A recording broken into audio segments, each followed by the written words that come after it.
भवाय च रुद्राय च नमः शर्वाय च पशुपतये च नमो नीलग्रीवाय च शितिकण्ठाय च नमः प्रवर्तिने च युक्तकेशाय च नमः सहस्राक्षाय च शतधन्वने च नमो गिरिजाय च शिपिभिष्टाय च नमो मेधुष्टमाय च शुभरे च नमो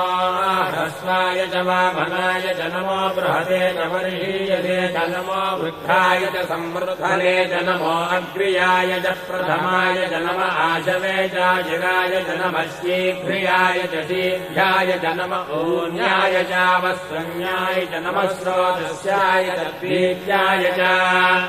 नमो